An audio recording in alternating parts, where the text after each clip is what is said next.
একজন মেয়ে কখনোই দুই ছেলেকে মেইনটেইন করতে পারে না। একদিকে অপু বিশ্বাস, অন্যদিকে ভার্জিন মেয়েকে বিয়ে করেছে বুড়ো খোকা। প্রথমেই আসি অপু বিশ্বাসের কথা। এবার একটি প্রোগ্রামে পরিমণিকে ধুয়ে দিলেন অপু বিশ্বাস। একসময় পরিমণিকে বড় বোনের তকমা দিয়েছিল অপু বিশ্বাস, তবে ইদানিংকালে পরিমণির কোনো অনুষ্ঠানেই দেখা যায় না অপু বিশ্বাসকে।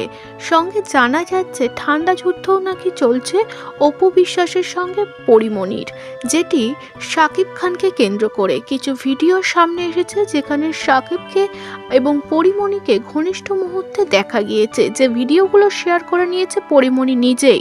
কিন্তু শুধু শাকিব খান না, জয় চৌধুরীর সঙ্গেও কেক খাওয়া একটি ভিডিও শেয়ার করে নিয়েছে পরিমণি।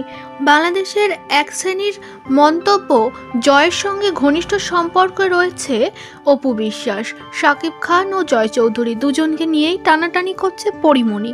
তাই কি এবার নিজের রাগ কন্ট্রোল না করতে পেরে পরিমণিকে এ ধরনের কথা বলে দিলেন অপু বিশ্বাস? অন্যদিকে রইল এখনকার ট্রেন্ডিং নিউজ, তাসান যুগলে হানিমুনে গেছে মলদ্বীপসে, তবে ঘুম হচ্ছে না নেট দুনিয়ার মানুষজনদের।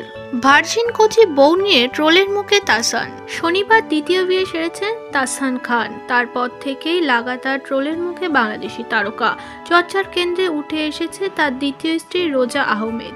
চলছে রোজার অতীত নিয়ে কাটাছেঁড়া। পেশায় ব্রাইডাল মেকআপ আর্টিস্ট এবং সমাজ মাধ্যমে প্রভাবী তানসানের স্ত্রী। বয়সে অভিনেতা গায়কের চেয়ে অনেকটাই ছোট তিনি। ডিভোর্সি 11 বছরের কন্যা সন্তানের বাবা তাসানের সঙ্গে হাঁটুর বয়সী রোজার বিয়ে নিয়ে অনেকেই কটূক্তি করছেন। কেউ কেউ তো বাংলাদেশের ভাইরাল অসমবয়সী দম্পতি মুস্তাক তিশার সঙ্গেও তুলনা টেনেছে তানসান ও রোজার। কিন্তু বিতর্ক থেকে দূরে তাসানকে রোজা প্রতিশ্রুতি দিয়েছে আজীবন বিশ্বাসের ও সম্মানের। নবদম্পতি মধুচন্দ্রিমা বেছে নিয়েছে মালদ্বীপসকে। সেখানেই ভরপুর এনজয় তারা। তবে তাদেরকে নিয়ে কটাক্ষ শেষ হচ্ছে না সোশ্যাল মিডিয়াতে। কেউ বুড়ো বর, কেউ কচি মেয়ে, কেউ আবার প্রশ্ন তুলছে ভার্জিন কিনা। এসব নোংরা নোংরা কমেন্টে ভরাচ্ছে তাদের কমেন্ট সেকশন।